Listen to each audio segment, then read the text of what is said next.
It's December now and winter is building up. Christmas is just round the corner and I'm reminded of this jingle. Christmas time is cake time, and most of the cakes baked today is made with Maida or refined flour. And all of us have heard about the health issues caused due to use of refined flour. So are there any other healthy alternatives to bake a cake? Namaskarams and welcome to this Christmas special episode on Munch and Mull. Keep watching.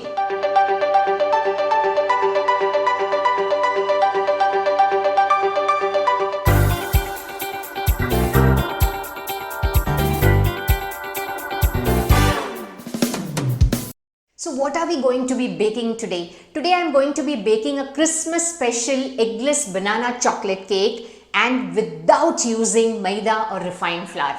So then, what am I going to use today? Let's see. But before that, would you like to know where was the first cake baked or where did cake originate? Historical evidence suggests that Egyptians were the first culture to show advanced baking skills, followed by the Romans who added yeast to make it lighter. The Romans also contributed by introducing eggs to cakes. In the mid-1800s, baking powder and baking soda were used to make the cakes spongy and lighter.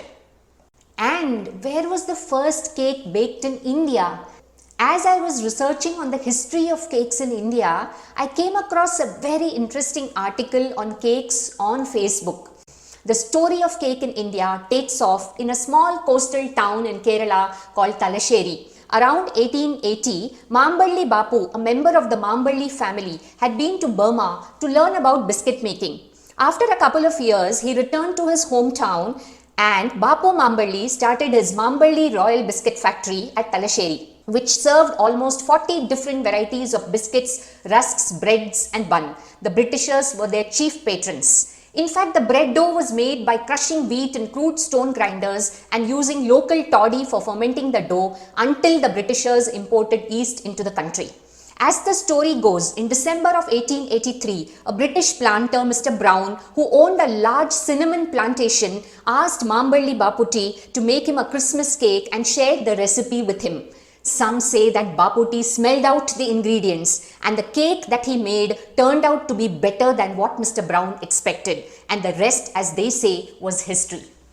Here are the ingredients. I have taken 2 cups of whole wheat flour, 2 bananas, 1 cup of jaggery powder, 1 cup of milk, half cup of groundnut oil, you could use any oil of your choice, 3 tablespoons of cocoa powder, 2 tablespoons of chopped dates, 2 tablespoons of raisins, 1 teaspoon of baking powder, half a teaspoon of baking soda.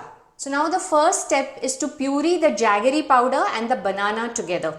So let me add the jaggery powder first. And now let's add the chopped bananas.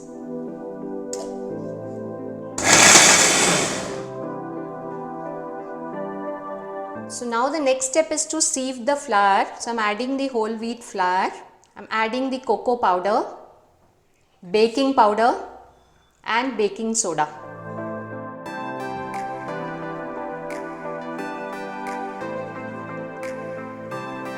We have our sieved flour ready. Let's look at the next step. So let's take a mixing bowl and transfer the banana and jaggery puree to this. So now let's add the oil to this. So after adding the oil, we need to mix this. See, the oil has disappeared into the banana puree. And now I'm adding the milk. Let's mix this.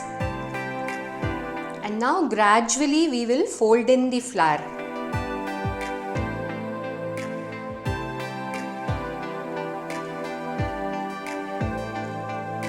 Add the remaining flour.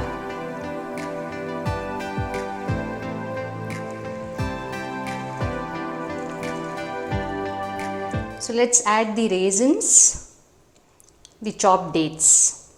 If you wish, you can add other nuts also like cashews, almonds. A lovely chocolatey aroma. So our cake batter is ready. Now we will prepare the cake pan. I'm just adding about half a teaspoon of ghee. You could use butter or even oil. Spread it evenly. After adding the ghee, just add a little flour. I am taking whole wheat flour only, and we will dust the pan with this.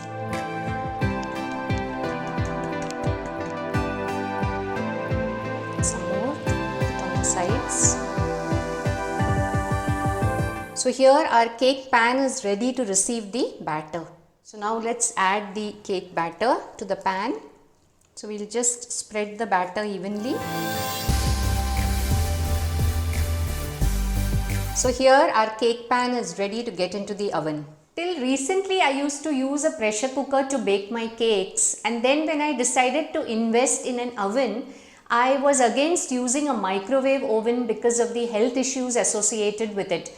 And then I decided to invest in a OTG. You can get the technical details of this model of the Prestige OTG in the link given in the description below. Need to preheat the oven at 180 degrees for about 10 minutes before we put the cake tray in.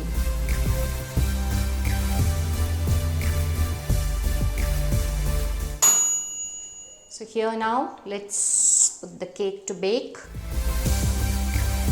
180 degrees and 30 minutes.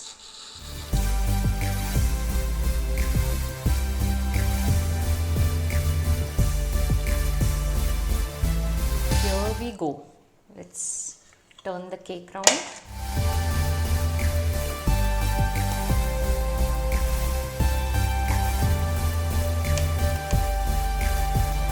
Here we go.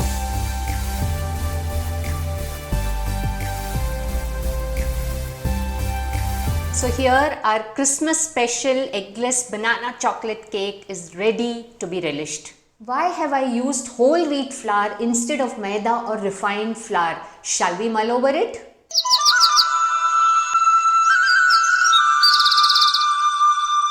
Most of us have heard that Maida or refined flour is unhealthy, but do you actually know how it affects our health? Here is how.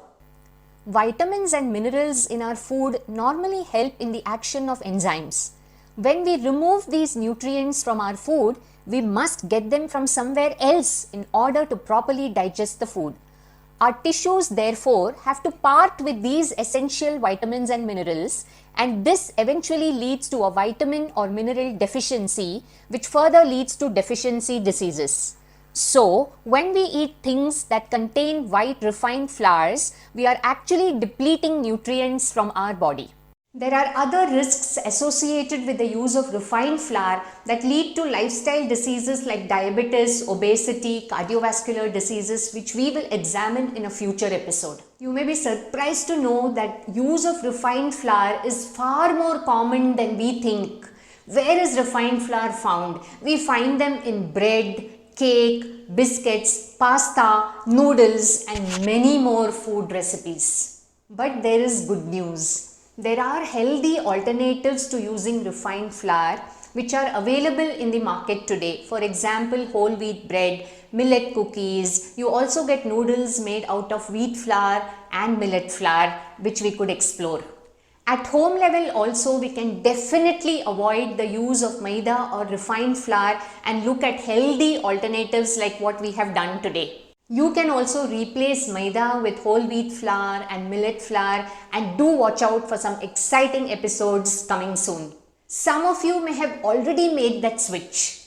What recipes did you make and what alternatives did you use? Did your children enjoy the dishes? Do share your experiences in the comment section below.